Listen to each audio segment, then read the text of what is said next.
Salut les héroïnes! Alors quand on est multipotentiel, on est curieux de tout. On a envie d'aller voir tout ce qui se passe dans plein de domaines différents. D'ailleurs, si tu veux savoir si tu es multipotentiel, j'ai fait une vidéo exprès sur ce sujet. Mais parfois, on se dit qu'on va manquer quelque chose quelque part. Cette nouvelle tendance, cette nouvelle formation extraordinaire, ce mariage du siècle, ce sentiment épuisant de sans cesse rater, de louper quelque chose d'important dans sa vie, ça s'appelle le FOMO. En anglais, c'est The Fear of Missing Out, la peur de rater quelque chose.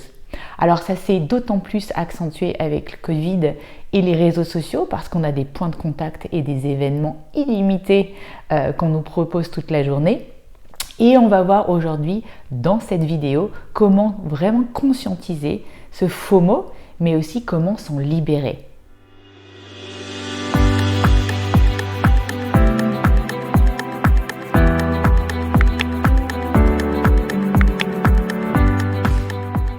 Je m'appelle Sandrine Larive, je suis coach et hypnothérapeute et j'accompagne mes clientes atypiques à révéler leur plein potentiel.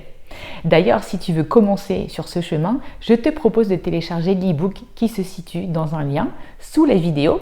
Ça te permettra de comprendre si tu es multipotentiel ou complètement zébré, c'est-à-dire au potentiel. En ce qui me concerne, et c'est aussi le cas de mes clientes entrepreneuses atypiques, ma marotte, ce sont les conférences en ligne. En fait, j'ai commencé à en regarder beaucoup plus pour nourrir ma soif d'apprendre pendant le confinement. Et depuis, honnêtement, ça s'est complètement démultiplié. Et là, il y a toujours un énorme dilemme pour moi qui suis multipotentiel. Alors, je te fais le topo. Il y a le congrès de la douance. Du coup, je me dis que je vais regarder peut-être une ou deux vidéos, mais à chaque fois, j'ai l'impression que si je regarde pas tout, je vais passer à côté de la pépite d'apprentissage dont j'aurais besoin pour faire la différence en tant que coach. Après, il y a aussi le sommet de la conscience.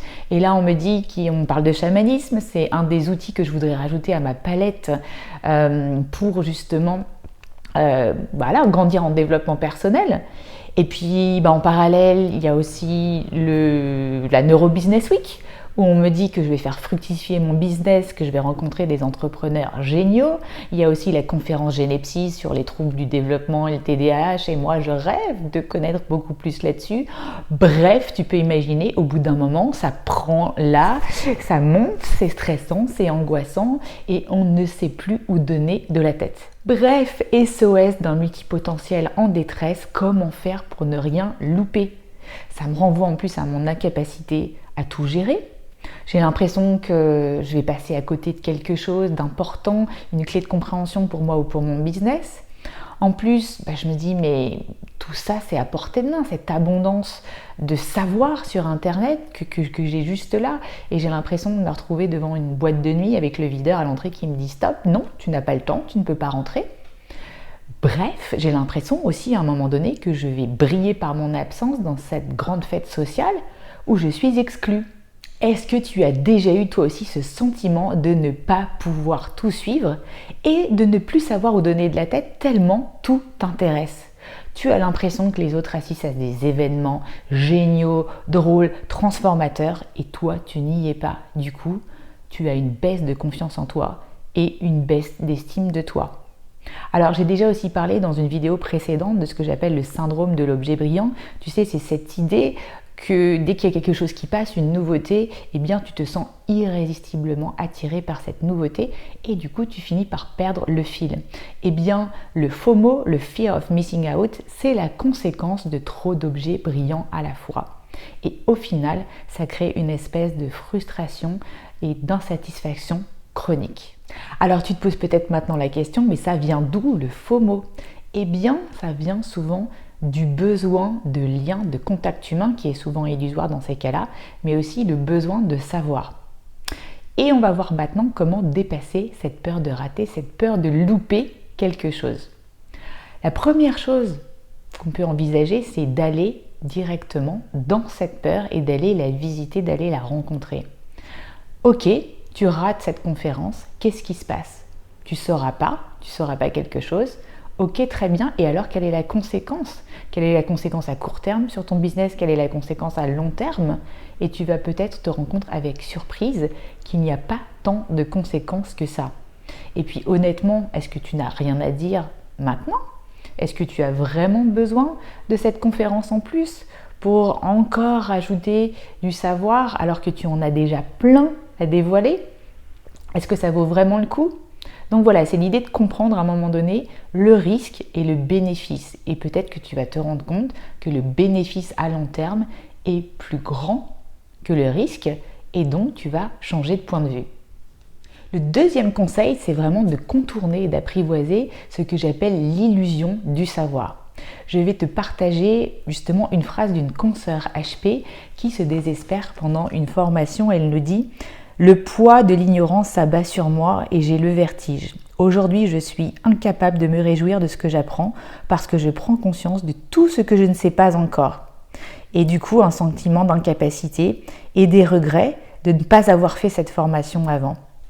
C'est vraiment magnifique cette phrase. Donc l'idée, c'est vraiment de comprendre que le savoir de toute façon, il est limité. On ne pourra jamais tout savoir. Et par rapport à nos clients, un pas d'avance, un savoir d'avance, ça suffit. Pas besoin d'être expert dans tous les domaines. Il suffit d'avoir un pas d'avance par rapport aux gens qu'on côtoie ou qui sont nos clients. Et puis, comme dirait Épicure, celui qui ne peut pas se contenter de peu ne sera jamais content de rien. Et cette peur de ne pas savoir assez, de ne pas être assez, c'est relié aussi au fait qu'on va toujours chercher à l'extérieur ce qui n'est pas comblé, ce qui n'est pas apaisé en nous. C'est donc une faille à l'intérieur de nous qu'on peut aller justement travailler avec plus d'amour de soi, plus d'estime de soi. C'est aussi comprendre sa richesse intérieure, comprendre qu'on peut être déjà sa propre inspiration avant d'aller toujours chercher une approbation extérieure. Et enfin, cette peur, sache qu'elle peut remonter à l'enfance. Est-ce que tu as été un enfant qui avait peur d'être seul, peur d'être rejeté d'un groupe, peur d'être oublié si tu ne participais pas à un événement? Moi, je sais qu'aussi en école de commerce, j'étais complètement addict tous les jeudis soirs à la fameuse soirée du jeudi soir. Je rentrais souvent un petit peu fatiguée, je mettais 2 jours pour m'en remettre et pourtant je continuais toujours à aller dans ces soirées parce que j'imaginais qu'il allait se passer un truc de dingue, que j'allais peut-être louper la rencontre de ma vie. Et c'était vraiment cette fear of missing out qui avait commencé à ce moment-là.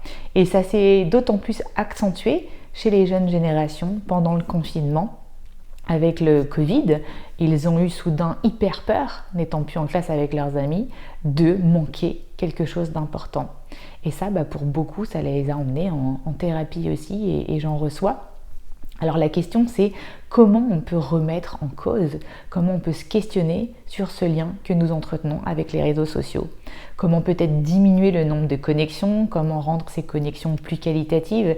Je pense qu'aujourd'hui tu seras beaucoup plus satisfait d'avoir quelques conversations en live en dehors de ces réseaux plutôt que 1000 amis sur des réseaux sociaux. Et puis, je voulais te dire aussi que moi, je vais participer à une rencontre digitale d'entrepreneuses bientôt, je crois que c'est le 2 décembre, où je vais faire une super conférence en ligne sur le syndrome de l'imposteur. Et il ne faut absolument pas que tu loupes, que tu rates cette conférence. Vraiment, ça va être la conférence du siècle. Alors là, je vais te poser la question, est-ce que j'ai créé de la peur en toi? Est-ce que tu as peur de louper cette conférence?